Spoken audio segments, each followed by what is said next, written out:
Dimulai. Oke. Assalamualaikum warahmatullahi wabarakatuh.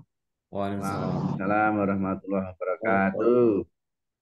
A'udzubillahi minasyaitonirrajim. Bismillahirrahmanirrahim. Alhamdulillah. Wassalatu wassalamu ala Rasulillah Sayyidina Muhammad ibn Abdillah wa ala alihi wa ashabihi wa mawalah amma ba'dah. Yang sama-sama kita hormati Bapak dosen, Bapak Zulkifli Hadi Imawan, rekan-rekan, teman-teman kuliah seperjuangan yang kami hormati. Alhamdulillah pada siang hari ini kita bisa bersama-sama thalabul ilmi. Mudah-mudahan ini membawa keberkahan untuk kita semua. Rahmat dan salam kita mohonkan kepada baginda kita Nabi Muhammad SAW. Langsung saja izinkanlah kami sedikit mempresentasikan hasil review buku dari Bapak dosen Bapak Zulkifli Hadi Imawan terkait dengan peradaban dan hukum Islam masa Khulafaur Rasyidin.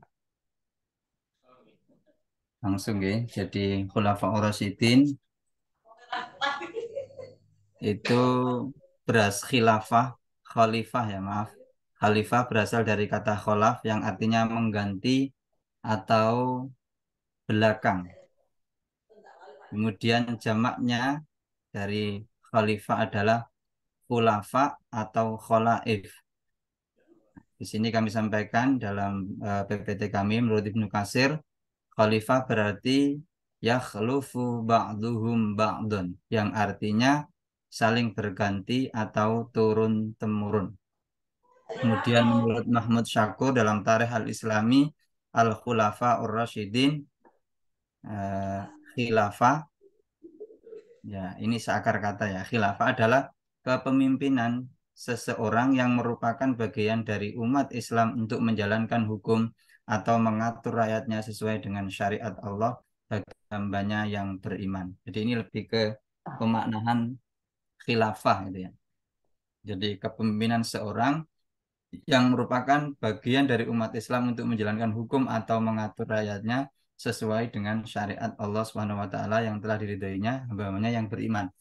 Sehingga kemudian saat ini ya kemarin terutama ya tahun 2002 tahun 2020 2019 ini kan gencar mungkin bahkan sampai saat ini kan kata-kata khilafah ini kan sensitif gitu ya. Ya, memang khalifah, khilafah, kemudian khilaf itu juga seakar kata dengan khalifah khilafah itu. Artinya perbedaan. Ya, ini tidak bisa kita pungkiri bahwa kemudian hidup itu pasti ada perbedaan ya. Khalifah, Betul. khilaf dan sebagainya.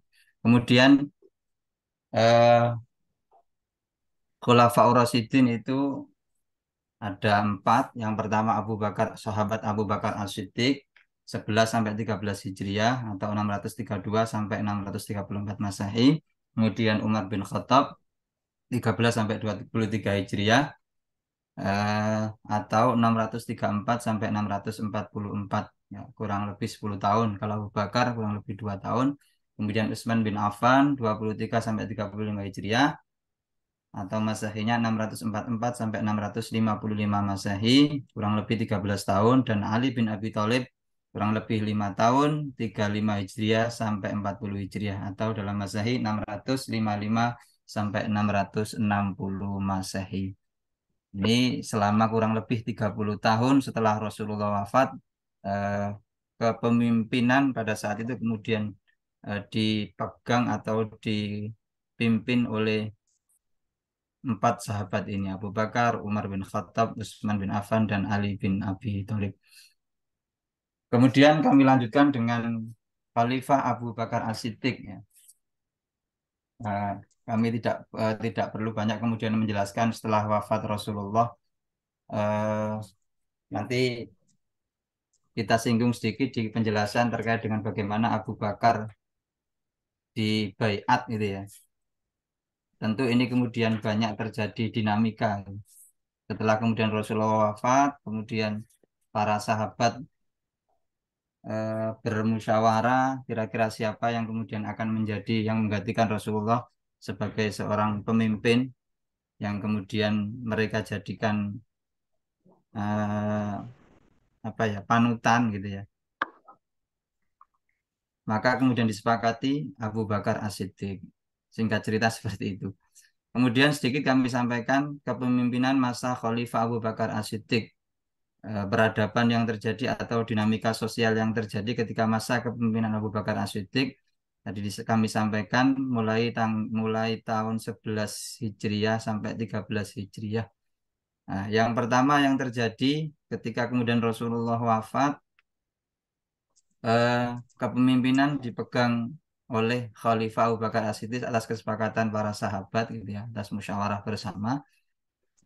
Yang terjadi yang pertama adalah banyak pemurtatan ya. Jadi banyak kemudian sahabat itu yang awal mulanya beriman, awal menyela Islam, kemudian dengan meninggalnya Rasulullah ya karena mungkin imannya belum kuat, nah, akhirnya banyak terjadi para sahabat itu murtad atau keluar dari agama Islam. Jadi pasca meninggalnya Rasulullah terjadi banyak pemurtadan di kabilah-kabilah yang baru masuk Islam. Sehingga Abu Bakar ini harus mempersiapkan para sahabatnya untuk mengembalikan mereka ke pangkuan Islam. Di samping itu juga tidak mau lagi membayar zakat. Nah ini pembangkangan membayar zakat. Kalau pada zaman Rasulullah mereka masih beriman dan mau membayar zakat, lah di zaman Abu Bakar ini mereka murtad kemudian enggan membayar zakat. Bahkan eh, Abu Bakar sampai kemudian melakukan atau memerangi ya, memerangi orang-orang yang tidak mau membayar zakat gitu. Dan ini pun pernah ditegur oleh Umar gitu. Tetapi eh, Abu Bakar tetap kemudian pada pendirian menyampaikan alasannya sehingga Umar kemudian menyetujui apa yang kemudian disampaikan oleh Abu Bakar. Kemudian yang kedua, yang ketiga maaf, banyak muncul nabi palsu.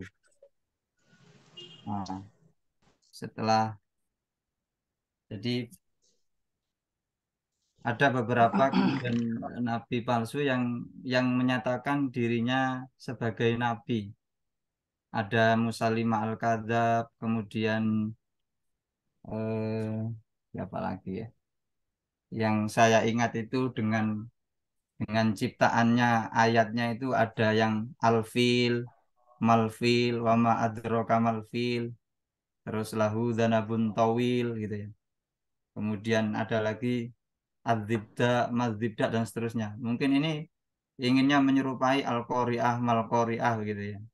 Nah, ini yang kemudian masalah-masalah yang terjadi pada zaman Khalifah Abu Bakar As-Siddiq.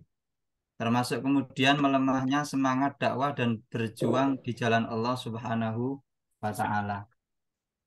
Kalau dari buku yang saya baca yang saya baca dari bukunya Pak Dokter ini diceritakan ketika Rasulullah wafat ini ada pasukan, suara saya bisa didengar nggih? Ya, masih terdengar. Ya, eh, saat Rasulullah wafat ini ada pasukan Usamah dan para sahabat yang telah berperang gitu ya. Yang dari Madinah ke arah Sam gitu, yang ingin kemudian menyebarkan agama Islam gitu. Terdengar kabar Rasulullah sakit kemudian meninggal, maka kemudian mereka kembali ke Madinah. Perasaan sedih yang sedang menyelimuti hati para sahabat semakin bertambah ketika banyak orang-orang yang haru masuk Islam kemudian murtad dan menolak membayar zakat serta ditambah banyaknya fitnah munculnya para nabi palsu. Ya. Sehingga Abu Bakar sebenarnya diminta kemudian untuk menarik pasukannya, tetapi Abu Bakar kemudian bersikukuh terus untuk kemudian memberikan semangat untuk melanjutkan dakwah Islam ini sehingga memperoleh peperangan gitu ya. Maaf, memperoleh kemenangan gitu untuk meneruskan menyerang Romawi dan seterusnya sehingga memperoleh kemenangan. Sehingga kemudian ini juga sedikit banyak menambah semangat giro lagi meningkatkan semangat berjuangnya para sahabat gitu. Kemudian yang selanjutnya di kepemerintahan Khalifah Abu Bakar juga mulai membangun sistem tata kelola pemerintahan sesuai dengan bidang-bidangnya. Artinya sudah mulai menata administrasi pemerintahan yang baik. Abu Bakar mulai menempatkan para sahabat untuk membantu dalam kepemerintahannya sesuai dengan kemampuan. Seperti beliau memiliki 4 sekretaris, ya, ada Hanzalah bin Robi, ada Abdullah bin Arqam, ada Abdullah bin Khalaf Al-Huzai, dan Muaikib bin Abu Fatimah. Kemudian eh, ini ada di sini ya, sekretaris, kemudian menata tata persuratan, kemudian membentuk Baitul Mal, ada lembaga kewarisan, tata tertib ibadah haji, dan pertahanan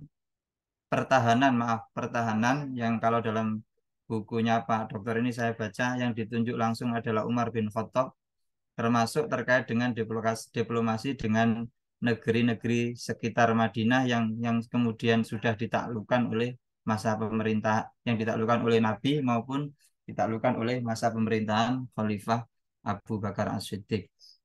Kemudian yang terakhir, Abu Bakar juga sempat mengajak para sahabat kemudian untuk mengumpulkan Al-Quran. Jadi mengawali atas usulan Umar bin Khattab, dia mengumpulkan Al-Quran yang kemudian ditulis kembali, ya, entah itu di apa ya, di kulit, di bebatuan gitu, biar tidak tercecer dan seterusnya. Kemudian ini yang terkait dengan masa pemerintahan Khalifah Abu Bakar, ya, kondisi sosial atau peradaban yang terjadi pada saat itu, gejolak umat Islam karena ditinggal Rasulullah wafat gitu ya, ada permutatan, kemudian menolak bayar zakat, muncul nabi palsu, kemudian ya pasti ketika kehilangan sosok pemimpin, semangat dakwah dan berjuangnya menjadi turun. Kemudian Abu Bakar mulai membangun sistem tata kelola administrasi pemerintahannya, kemudian menata tata persuratan, membangun Baitul Mal gitu, termasuk kemudian mengumpulkan ayat-ayat Al-Quran yang tercecer dengan mengumpulkan para sahabat. Kemudian eh, ini ya yang dilakukan Abu Bakar kurang lebih 2 tahun di masa pemerintahannya. Setelah sepeninggalnya Abu Bakar As-Siddiq, kemudian dilanjutkan oleh Khalifah yang kedua yaitu Umar bin Khattab. Saya hanya kemudian meresum beberapa yang perlu kami tuliskan di PPT ini. Yang pertama, Umar lakukan melanjutkan sistem pemerintahan yang dibangun Abu Bakar As-Siddiq. Apa yang kemudian dilakukan oleh Abu Bakar, Umar kemudian melanjutkan. Nah, yang pertama, menjadikan Masjid Nabawi dan Masjidil Haram sebagai pusat ibadah dan pusat musyawarah. Sebagai musyawarah untuk menyusun strategi pemerintahan dengan kemudian merenovasi dan memperluas masjid, kemudian mendekatkan rumah para sahabat dengan masjid, termasuk Umar sendiri. Kalau saya baca dalam buku ini, Umar sendiri kemudian sampai menjual rumahnya untuk kemudian mendekatkan eh, rumahnya untuk ini ya, dekat dengan masjid sebagai sarana kemudian untuk termasuk ibadah, kemudian bermusyawarah, menyusun strategi pemerintahan dan lain sebagainya.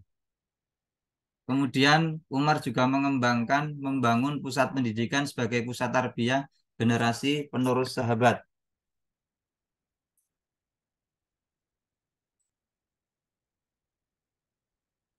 Eh, Sambil baca ini. Jadi peradaban tidak dapat dipisahkan dengan pendidikan. Wahyu yang pertama yang berbunyi Iqra adalah isyarat pentingnya membaca, memperoleh ilmu atau pendidikan.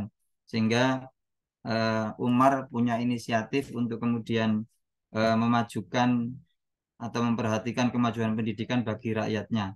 Apalagi seorang Umar adalah orang yang alim, ilmuwan, cendekiawan yang termasuk salah satu fuqaha sahabat. Jadi Umar menjadikan Madinah sebagai pusat intelektual dan spiritual umat Islam. Sehingga pada saat itu eh, Madinah masih dipenuhi dengan para sahabat yang meriwayatkan hadis ilmu dari Rasulullah. Bahkan disampaikan dalam buku ini masih terdapat 130 fuqaha sahabat. Ya, di antaranya kemudian 7 sahabat yang banyak mengeluarkan fatwa jihad termasuk Umar bin Khattab, Ali, Abdullah bin Mas'ud dan lain sebagainya. Kemudian Umar juga membangun sarana umum dan transportasi, termasuk membangun kota-kota yang ditaklukkan. Nah, ini singkat-singkat mawon nggih. Jadi termasuk Umar juga, kalau Abu Bakar tadi kan mengawali dengan membangun Baitul Mal, Umar juga mengawali dengan membangun gedung makanan, gudang makanan, namanya Dar Dakik, ya, membangun gudang makanan untuk membangun juga transportasi sarana umum, transportasi untuk memudahkan kemudian pengembangan atau perluasan aktivitas perdagangan untuk sarana transportasi. Ini juga diawali oleh Umar bin Khattab selaku khalifah yang kedua, sehingga kemudian memudahkan para sahabat untuk sarana umum dan transportasi, ya, termasuk untuk mengembangkan perekonomian. Termasuk yang dilakukan Umar dikembangkan adalah membangun sistem pemerintahan dan ekonomi. Sistem administrasi yang telah dibangun oleh Abu Bakar ini dilanjutkan oleh Umar bin Khattab, dengan kemudian yang dilakukan oleh Umar bin Khattab ini mengangkat seorang wali atau gubernur di kota-kota yang kemudian menjadi wilayah kekuasaan Umar bin Khattab. Selain kemudian mengangkat seorang gubernur atau semacam wali, Umar bin Khattab juga mengangkat atau menunjuk seorang qadhi atau hakim, ya, untuk kemudian memecahkan berbagai masalah atau persoalan yang timbul pada saat itu. Ini juga menjadi embrio barangkali sistem peradilan Islam, ya, pada masa sahabat gitu. Dan ini diawali dengan masa Khalifah Umar bin Khattab. Nah, ini ada membangun sistem pemerintahan dan ekonomi. Tadi dibuka oleh Umar bin Khattab dengan membuka gudang pangan. Kemudian sarana transportasi juga dibuka untuk memperluas perdagangan dalam rangka kaitannya dengan membangun sistem ekonomi. Kemudian peradilan dan hukum, saya sampaikan Umar mengawali mengangkat seorang gubernur, kemudian membentuk eh, me, seorang mengutus, ya, dipilih seorang qadhi atau hakim untuk memutuskan masalah-masalah hukum yang terjadi. Kemudian melanjutkan dakwah Islam sampai ke Romawi, negeri Syam, artinya memperluas apa yang sudah dilakukan oleh Abu Bakar, bahkan yang dilakukan Umar ini sampai ke negeri Syam, ke negara-negara Romawi yang lainnya, ya. Artinya diperluas apa yang kemudian dilakukan oleh Abu Bakar. Kemudian ini yang kaitannya dengan pemerintahan, ya, dengan pemerintahan. Kemudian terkait dengan hukum Islam. Jadi kalau pada masa Abu Bakar yang kurang lebih 2 tahun, banyak kemudian memang masalah pemurtadan, kemudian terkait dengan zakat yang mungkin Abu Bakar memiliki ijtihad ketika tidak diperangi zakat. Jadi Abu Bakar itu mengkiaskan zakat itu dengan sholat. Mungkin Abu Bakar menganggap bahwa kemudian ini hal yang darurat yang harus dilakukan ketika orang tidak mau membayar zakat, khususnya orang yang murtad, orang-orang yang iman tetapi dia tidak mau membayar zakat, maka diperangi. Mungkin kondisi saat itu Abu Bakar menganggap bahwa kemudian itu yang pantas atau yang layak kemudian dilakukan, gitu. Tetapi pada masa Umar bin Khattab banyak kemudian ijtihad yang yang terjadi, yang dilakukan oleh Umar bin Khattab. Di antaranya yang pertama menetapkan kalender Hijriah. Nah, ini kalender yang kemudian sistem yang kita pakai saat ini, ya. Jadi ini dimulai pada masa Umar bin Khattab. Ini pun kalau kita baca menggunakan kalender sehingga atas usulan Ali bin Abi Thalib kemudian diputuskan kalender yang akan digunakan adalah kalender Hijriah yang ditetapkan berdasarkan momen hijrah Nabi Muhammad dari Mekah ke Madinah sebagai momen istimewa karena dengan hijrah itu terbangun masyarakat yang berperadaban madani yang mampu menegakkan kebenaran dan mengalahkan kebatilan. Yang kalau sepengetahuan saya ketika memusyawarahkan menetapkan kalender Hijriah ini juga para sahabat eh, ada perbedaan pendapat untuk menentukan eh, awal yang dipakai kalender ini mau awalnya itu dari pembukaan Fathu Mekah atau mulai memakai akhirnya diputuskan memakai Nabi Hijrah ini. Jadi banyak peristiwa-peristiwa yang terjadi sehingga kemudian para sahabat ini berselisih mau yang dipakai kalender Hijriah itu mulai dari awal mana. Ada yang kemudian lewat mulai Fathu Mekah, ada yang kemudian lewat Nabi Hijrah. Akhirnya disepakati ini eh, tahun baru Hijriah itu berangkat dari peristiwa Nabi Hijrah dari Mekah ke Madinah. Kemudian sholat taraweh berjamaah. Ini kita semua insya Allah sudah tahu gitu ya. Artinya ketika saat itu para sahabat melaksanakan sholat tarawih itu masih sendiri-sendiri. Sehingga kemudian Umar berijtihad mengumpulkan para sahabat untuk kemudian melakukan sholat tarawih berjamaah dengan 20 rakaat salam. Ya, maaf, bukan 20 rakaat salam ya. Dengan 20 rakaat gitu. Yang ini yang dilakukan oleh Umar bin Khattab. Kemudian selanjutnya meniadakan hukum saat masa krisis dan mengakhirkan zakat, mengakhirkan bayar zakat. Nah, ini agak sedikit ya terjadi apa ya dinamika sosial yang pertama diambil oleh Abu Bakar pada saat itu zakat diperangi, kemudian pada masanya Umar bin Khattab ini justru Umar melakukan meniadakan kewajiban pembayaran zakat ketika masa paceklik gitu dan membolehkan pembayaran zakat secara takhir ketika masa kemarau panjang telah selesai gitu. Jadi ada sedikit dinamika hukum ya. Kalau saya melihat di sini juga ada dinamika ijtihad antara para sahabat sendiri. Artinya tidak kemudian serta-merta apa yang eh, hukum menjadi ketetapan hukum itu tidak dipengaruhi oleh situasi dan kondisi. Ternyata para sahabat pun masih menggunakan apa ya peranata sosial lah bahasanya itu ya. Itu menjadi pertimbangan dalam rangka menentukan suatu ketetapan hukum. Artinya pada masa Abu Bakar begitu kerasnya kemudian Abu Bakar sampai memerangi orang yang tidak mau membayar zakat gitu. Tapi pada masa Umar bin Khattab masih ada kemudian toleransi atau pelonggaran dalam masalah hukum.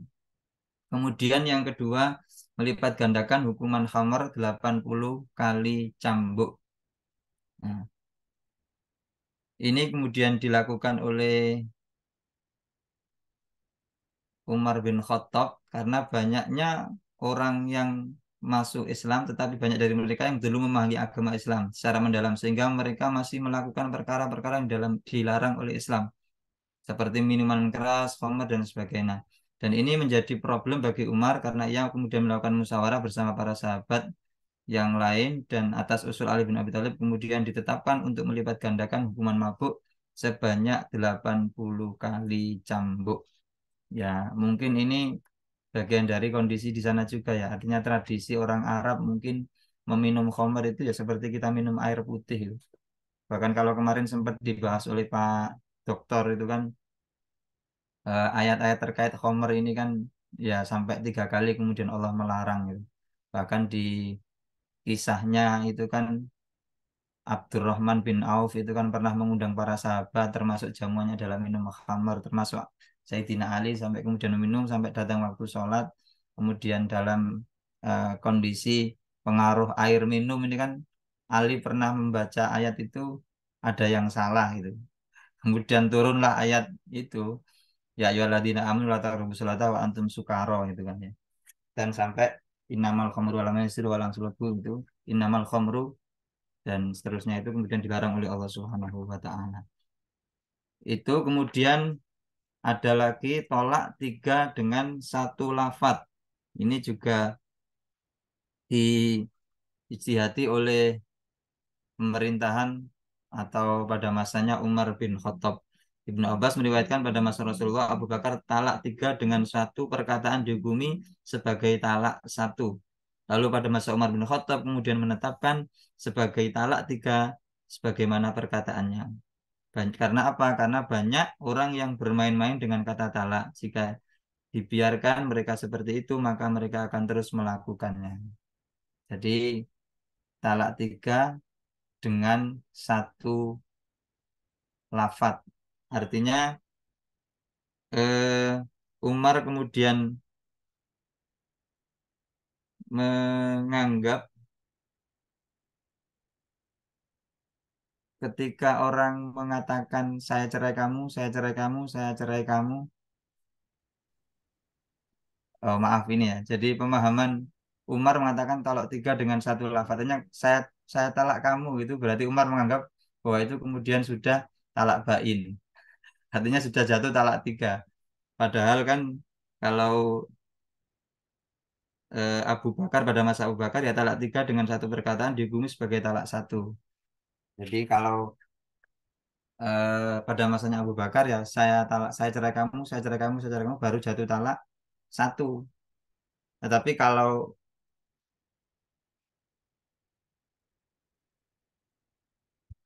masanya Umar bin Khattab, saya talak kamu sudah jatuh talak tiga. Nah ini ada perbedaan ya, ada dinamika perbedaan hukum antara Abu Bakar dan masanya Umar bin Khattab. Kemudian banyak hukum-hukum yang lain termasuk kulit bangkai menjadi suci dengan dikuliti, makro sholat di atas sajadah yang terbuat dari kulit atau serigala atau anjing dan lain sebagainya. Masih banyak hukum-hukum yang kemudian dihasilkan di masa-masa pemerintahan Umar bin Khattab terkait dengan ijtihad hukum Islam. Kemudian kita lanjutkan singkat-singkat mohon nggih. Masa pemerintahan Utsman bin Affan. Jadi Umar bin Khattab memimpin menjadi khalifah kurang lebih 10 tahun, kemudian wafat digantikan oleh atas kesepakatan musyawarah gitu ya. Digantikan oleh Utsman bin Affan. Utsman bin Affan juga banyak melakukan terkait dengan masa pemerintahannya. Yang pertama, Utsman bin Affan melanjutkan sistem pemerintahan yang dibangun oleh Umar bin Khattab. Ini sudah pasti apa yang kemudian sudah dibangun, dilakukan oleh Umar bin Khattab terkait dengan pemerintahan masa saat itu. Ini juga dilanjutkan dan dikembangkan oleh Khalifah Utsman bin Affan. Yang pertama, sama menjadikan Masjid Nabawi dan Masjidil Haram sebagai pusat ibadah, seperti yang dilakukan oleh Umar bin Khattab ya. Masuk juga dilakukan renovasi, kemudian perluasan, menjadikan pusat ibadah, pusat termasuk menjadikan Masjidil Haram itu sebagai tempat untuk kemudian apa ya menam tempat untuk diperluas, menampung jamaah haji lebih banyak dan sebagainya. Ini pada masa Utsman bin Affan. Jadi memang terkait dengan ini masih meneruskan apa yang kemudian dilakukan oleh Umar bin Khattab. Kemudian membangun pusat pendidikan sebagai pusat tarbiyah generasi penerus ini sama juga dilakukan oleh eh, maaf oleh Umar bin Khattab. Tetapi ada tambahan yang dilakukan oleh Utsman bin Affan itu adalah menulis Al-Qur'an ya, yang sampai saat ini kita kenal dengan Quran Utsmani. Ini yang kemudian menjadi luar biasa. Utsman bin Affan melanjutkan apa yang pernah dilakukan oleh Abu Bakar, hanya mengumpulkan, kemudian di masa Umar, kalau dalam sejarah Saya belum menemukan sih, nggak tahu saya nanti monggo diperjelas Pak Dokter apakah kemudian ini dilakukan oleh Umar bin Khattab. Tapi yang secara jelas di sejarah itu banyak dilakukan oleh Utsman bin Affan, kemudian mengumpulkan para sahabat, mengumpulkan ayat-ayat Al-Quran yang kemudian berserakan, ada yang di tulang, ada yang di batu, ada yang di kulit dan lain sebagainya, ada yang di pohon, dedaunan dan lain sebagainya dikumpulkan, kemudian dilakukan penulisan gitu ya.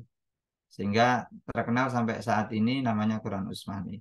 Kemudian yang kedua yang dilakukan oleh Utsman adalah membangun sarana umum dan transportasi eh, seperti yang dilakukan Umar, ditambah kemudian Utsman ini melakukan membangun armada laut.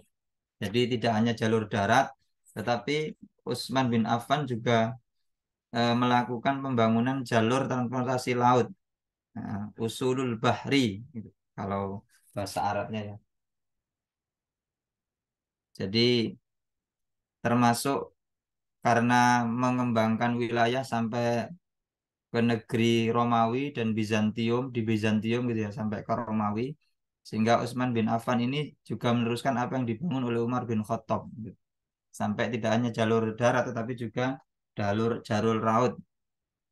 Tentu ini juga berefek pada sistem ekonomi, perdagangan semakin luas dan sebagainya. Bahkan ini juga berefek pada melanjutkan dakwah Islam sampai ke Afrika, Persia, bahkan sampai Nusantara. Kalau dalam buku ini dikatakan kalau Nusantara itu kan berarti sampai ke Indonesia gitu ya.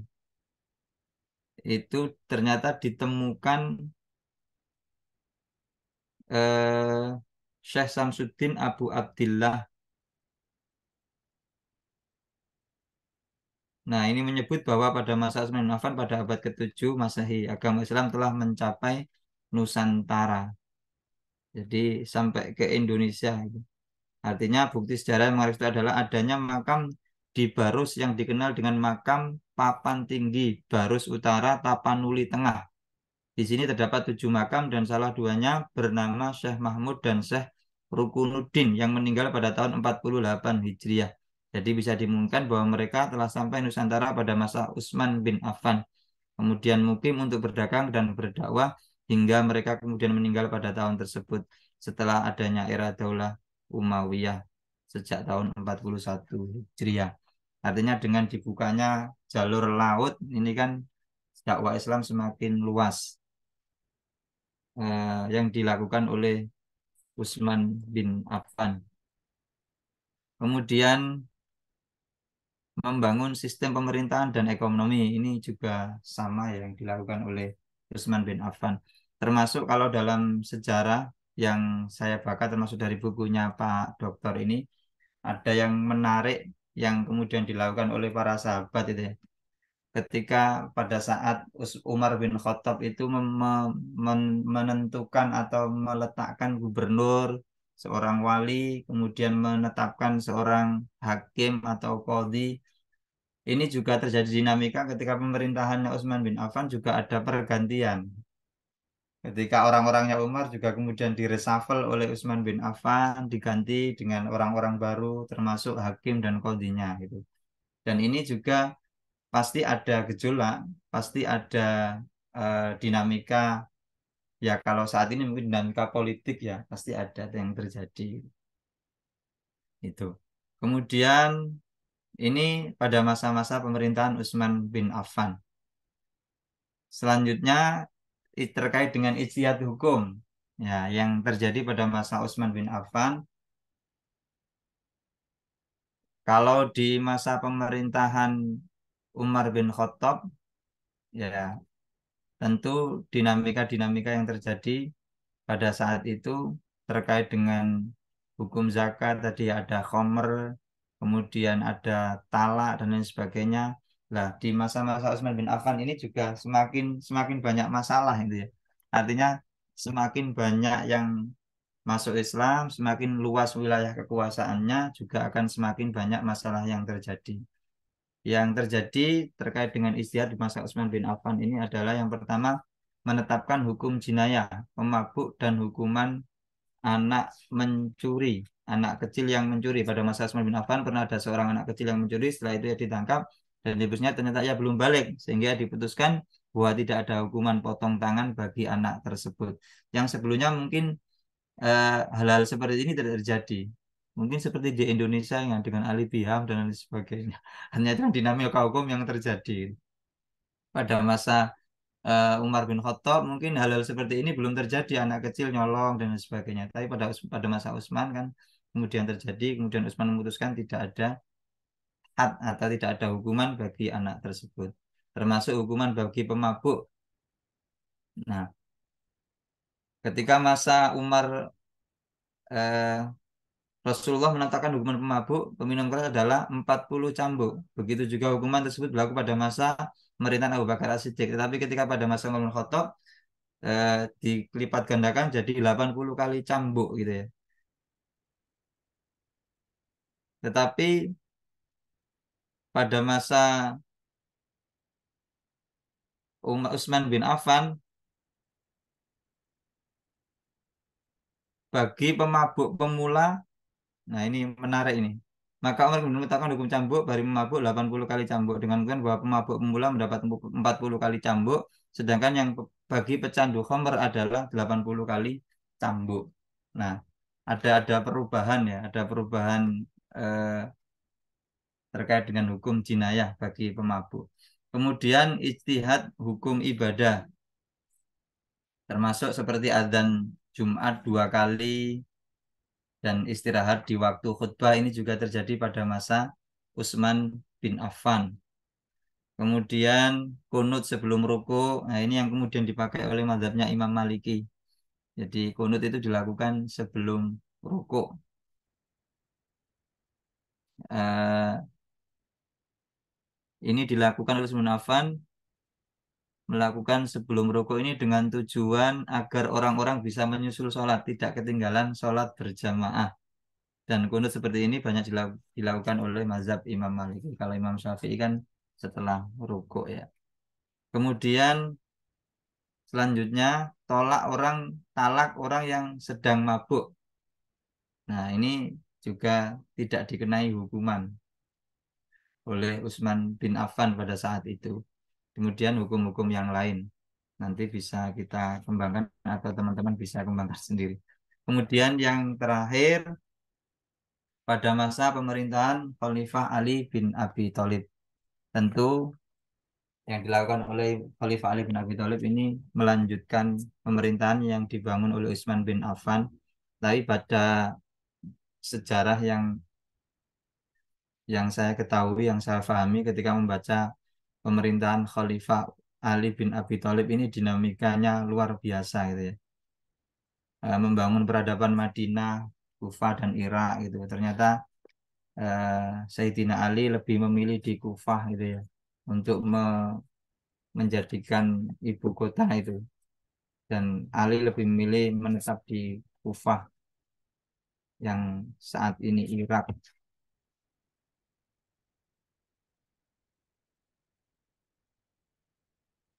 Sama yang dilakukan oleh Ali bin Abi Thalib ya.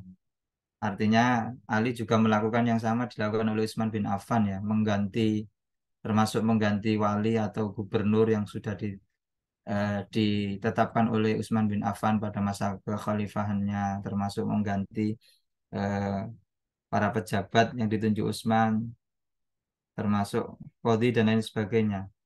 Kemudian ya kalau saya membaca pada masa pemerintahan Ali bin Khalifah Ali bin Abi Thalib ini, dinamika sosial, dinamika politik luar biasa karena terbunuhnya Utsman bin Affan ini juga menjadikan eh, fitnah yang berkepanjangan gitu. Kemudian sehingga Ali bin Abi Thalib ini fokus menyelesaikan fitnah yang terjadi berawal dari pembunuhan Khalifah Utsman bin Affan. Bahkan kalau saya melihat atau membaca sejarah yang terjadi, awal mula perang Jamal terjadi ini juga terjadi karena kesalahpahaman atau adanya fitnah ini ya. Jadi yang awal mulanya sebenarnya Ali bin Abi Thalib itu ingin menyelesaikan masalah ini, sudah memiliki rencana kemudian untuk bermusyawarah dengan para sahabat untuk menyelesaikan fitnah terbunuhnya Utsman bin Affan ini. Tetapi eh, ada beberapa sahabat yang kemudian apa ya, tidak sabar untuk kemudian menyelesaikan masalah ini. Sehingga ini dilakukan oleh Tolha bin Zubair untuk kemudian menuntut Ali bersama Sayyidah Aisyah, eh, mendesak kemudian untuk segera menyelesaikan itu. Dan pada saat itu bersamaan Ali bersama pasukannya bersegera untuk apa ya, menyatukan pendapat, sehingga Ali pun juga mengutus Kok bin Amru dan menanyakan maksud kedatangan Zubair, Tolha dan Sayyidah Aisyah bersama pasukannya ke Basrah, dan mendapatkan jawaban bahwa mereka hanya menginginkan perbaikan dan menghilangkan fitnah yang sudah ada, serta segala putusan diserahkan kepada Ali. Karena itulah Ali kemudian memutuskan untuk kembali ke Irak dengan bermalam sementara di Basrah. Tetapi ya, karena memang kondisi saat itu luar biasa ya, sehingga ada seorang yang bernama Abdullah bin Sabah An-Nakhai dan Suraih bin Aufa tidak suka dengan adanya perdamaian ini, kemudian eh, apa ya, mengobarkan api kebencian gitu, memfitnah antara Isa dan Ali, sehingga kemudian meletuslah terjadi perang Jamal ini antara sahabat dan istri Rasulullah di tahun ke-36 Hijriah gitu. Nah, tidak lama setelah terjadi perang Jamal ini pun terjadi fitnah lagi, sehingga terjadi namanya perang Siffin antara Muawiyah dan kubunya Ali bin Abi Thalib gitu. Nah, ini juga terjadi karena hanya fitnah. Ali bin Abi Thalib ketika ingin mengundang para sahabat dari kalangan Muhajirin dan Ansor, setelah sepakat membaiatnya, artinya untuk menyelesaikan beberapa fitnah yang terjadi gitu ya. Tetapi pada saat itu Muawiyah tidak berkenan menghadiri acara tersebut, yang menganggap bahwa baiat Ali sebagai khalifah belum sah karena adanya perbedaan di antara perwakilan sahabat sebagai ahli musyawarah, juga karena ia menginginkan agar Ali segera menyelesaikan kasus pembunuhan Utsman terlebih dahulu. Nah, ini yang kemudian menjadi masalah yang berlarut-larut. Karena penolakan ini, Ali kemudian menganggap Muawiyah sebagai pemberontak. Oleh karena itu, ia kemudian menyiapkan pasukan menuju Syam untuk menundukkan Muawiyah. Dan di Bukit Siffin, kedua pasukan bertemu. Di sinilah keduanya berunding tentang kasus pembunuhan Utsman bin Affan yang perlu segera kemudian diselesaikan. Bahkan diterangkan dalam bukunya Pak Dokter ini, membutuhkan waktu selama 6 bulan hingga diputuskan adanya gencatan senjata gitu ya. Adanya gencatan senjata, kemudian berlangsung mengadakan perundingan ya, mengadakan perundingan yang terkenal dengan eh, tahkim ya. Mengutus Ali bin Abi Thalib kemudian mengutus wakil untuk menyampaikan perdamaian untuk berunding. Ali bin Abi Thalib mengutus Abu Musa al-Asy'ari, dan dari kubu Muawiyah mengutus Amr bin As untuk kemudian berunding bersama, eh, me- melakukan ya diplomasi barangkali begitu ya. Kemudian perundingan perdamaian antara kedua kelompok muslimin yang saling berperang dalam sejarah dikenal dengan sebutan tahkim, yaitu kesepakatan di antara dua kelompok yang berperang antara pasukan Sayyidina Ali dan pasukan Sayyidina Muawiyah. Dan ini pun akhirnya menandai selesainya perang Siffin. Nah, dengan keputusan ini eh, ternyata berefek atau berimbas kepada pemerintahan Khalifah Ali bin Abi Thalib sendiri. Ada sebagian kemudian kelompok yang tidak eh, senang atau tidak setuju dengan kesepakatan Ali yang dilakukan dengan Muawiyah bin Abi Sufyan. Sehingga yang dipelopori oleh Abdurrahman ibnu Muljam, Barak bin Abdul Tamimi, dan Amru bin Bukair Tamimi. Mereka menganggap Ali keluar dari syariat Islam. Sehingga mereka kemudian keluar dari kelompoknya Ali yang kemudian sering kita dengarkan yang namanya kelompok Khawarij. Oleh karena itu kemudian Sayyidina Ali bin Abi Thalib kemudian berjihad untuk menghadapi orang-orang Khawarij atau para pemberontak yang mengatasnamakan sebagai kaum yang berpegang kepada hukum Allah, sedang selain mereka adalah kafir. Sebab mereka lah yang memisahkan diri dari pasukan Sayyidina Ali setelah kembalinya dari perang Siffin ke Kufah. Nah, ini sedikit sejarah bagaimana terakhir ya pemerintahan Sayyidina Ali, sehingga di sejarah itu Sayyidina Ali juga terbunuh ya oleh kelompoknya Ibnu Muljam atau kaum Khawarij ini. Terakhir pada hakikatnya orang-orang Khawarij sudah ada sejak pada masa Rasulullah yang diawali oleh Khuwaisirah dari suku Tamim. Dalam riwayat Said Abu Hudri ketika Rasulullah berada di dekat para sahabat untuk membagi-bagi sesuatu, datang kepadanya Khuwaisirah yang meminta Rasulullah SAW agar berlaku adil. Sehingga Rasulullah bersabda, celakalah dirimu, siapa yang akan adil jika saya tidak adil? Rugilah kamu jikalau aku tidak adil. Seketika Umar langsung minta Rasulullah agar diperkenankan untuk membunuhnya, tetapi tidak diperkenankan oleh Rasulullah SAW. Terakhir teman-teman, dari apa yang kemudian saya baca dari bukunya Pak Zulkifli ini ya, tentu kalau kita baca banyak sekali kisah-kisah, tetapi eh, saya dapat menyimpulkan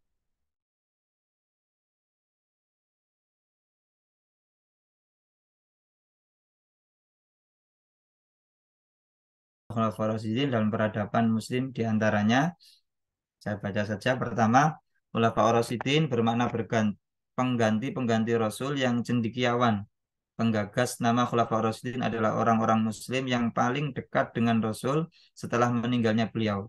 4 tokoh sepeninggal Rasul itu merupakan orang yang selalu mendampingi Rasul ketika beliau menjadi pemimpin dan dalam menjalankan tugasnya. Yang kedua, dalam kepemimpinan Abu Bakar, ia melaksanakan kekuasaannya bersifat sentral. Kekuasaan legislatif, eksekutif, dan yudikatif terpusat di tangan khalifah. Ia juga melaksanakan hukum dan selalu mengajak sahabat-sahabat besarnya untuk bermusyawarah. Ya, karena dinamika sosial maupun politiknya belum begitu banyak ya, hanya kemudian banyak para sahabat itu yang keyakinannya goyah sehingga kemudian ibadahnya semangat berjuangnya berkurang, tidak mau lagi membayar zakat dan lain sebagainya. Sehingga yang dilakukan Abu Bakar ini tadi eksekutif, legislatif ya belum masih tersentral di Abu Bakar As-Siddiq.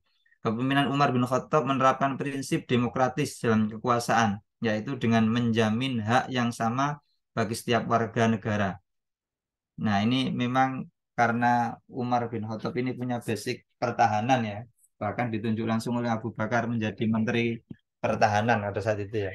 Artinya memperluas wilayah kekuasaan dan sebagainya.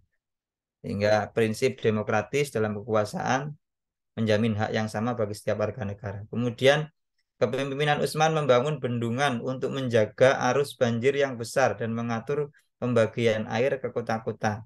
Ia juga membangun jalan-jalan, jembatan-jembatan, masjid-masjid, dan memperluas masjid di Madinah.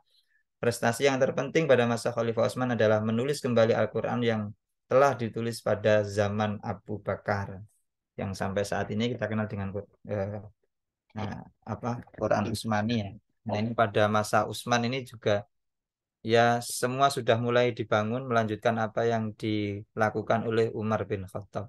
Terakhir yang ketiga, pembentukan masyarakat politik Islam.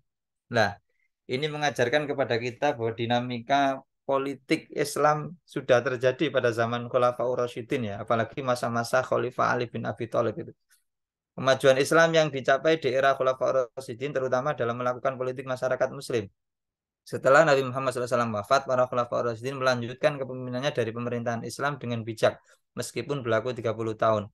Khulafaur Rasyidin berhasil membentuk peradaban Islam, mengkonsolidasi dan merekonstruksi landasan politik bagi masyarakat Muslim.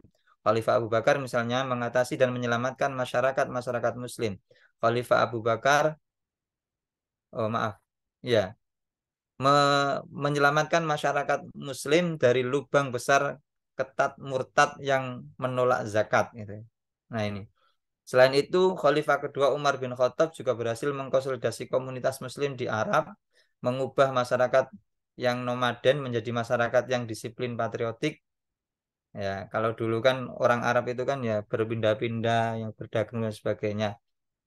Pada masa pemerintahan Umar bin Khattab ini kan orangnya tegas, jadi terkenal disiplin, kemudian berpatriot, memiliki nasionalisme yang tinggi gitu. Kemudian menghancurkan imperialisme Persia dan Bizantium.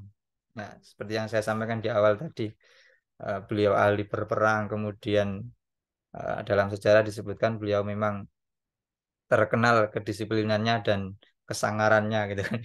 Mengembangkan imperialisme yang kuat termasuk Persia, Irak, Kaldera, Suria, Palestina, dan Mesir. Khalifah ketiga, kemudian Utsman bin Affan, menambah ekspansi kerajaan di seluruh Asia Tengah dan Tripoli, termasuk sampai Nusantara yang kalau ditulis Pak Dokter dalam bukunya itu.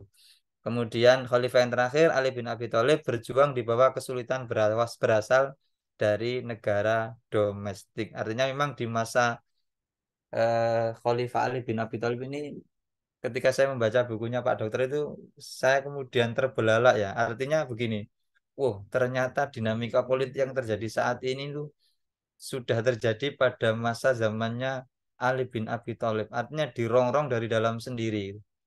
Bagaimana kemudian eh, i- Khalifah Ali bin Abi Thalib itu dipaksa adanya fitnah dengan eh, Khadijah, maaf, Sayyidati Aisyah gitu ya, yang beliau istri Rasulullah. Saya tidak membayangkan bagaimana kemudian posisi psikologis minta Sayyidina Ali pada saat itu. Kemudian dibenturkan lagi dengan sahabatnya Muawiyah bin Abi Sofyan gitu. Dan dan seterusnya. Dan memang ketika kita lihat sejarah, saya baca itu di antara orang kepercayaan Utsman bin Affan, Umar bin Khattab, ya orang-orang ini di antara para sahabat ini ketika kemudian diangkat gubernur, menjadi qadhi dan lain sebagainya. Tetapi pada masa Ali ini terjadi dinamika politik yang luar biasa gitu ya. Dan ini mengajarkan kepada saya khususnya ya dan kepada kita semua.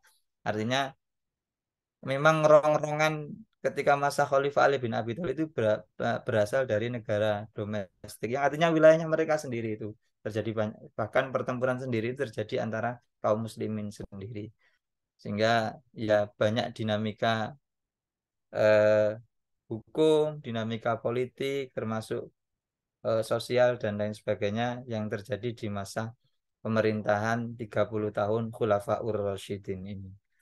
Mungkin itu saja yang bisa kami sampaikan, Pak Dokter. Pasti banyak salah dan khilaf. Kami mohon maaf dan luar biasa ketika saya membaca bukunya Pak Dokter ini. Saya juga kemarin mencoba untuk eh, searching di internet ya. Nah, pada akhirnya juga ya hampir sama kemudian apa yang dibahas di artikel, di jurnal dan sebagainya. Rujukan-rujukannya juga hampir sama seperti yang kemudian ditulis oleh Pak Dokter. Eh, Cuma di bukunya Pak Dokter ini yang ketiga ini yang ketiga ini saya memang ngambil kesimpulan ini dari satu artikel ya, dari jurnal, sehingga kemudian membuka saya, oh ternyata luar biasa ya dinamika dinamika yang terjadi di masa pemerintahan eh, Khulafaur Rasyidin ini, termasuk dunia politik, sosial, hukum, ekonomi dan lain sebagainya. Itu saja yang bisa saya sampaikan. Pasti banyak salah, kami mohon maaf yang setulus-tulusnya. Mohon tambahan, masukan dan teman-teman eh, dari teman-teman, termasuk dari Pak dosen. Kalau pertanyaan, nanti kalau saya bisa ya saya jawab. Kalau tidak bisa ya, mari kita buka bareng-bareng bukunya dan kita cari jawabannya. Itu saja, matur nuwun. Assalamualaikum warahmatullahi wabarakatuh. Waalaikumsalam Waalaikumsalam warahmatullahi warahmatullahi wabarakatuh.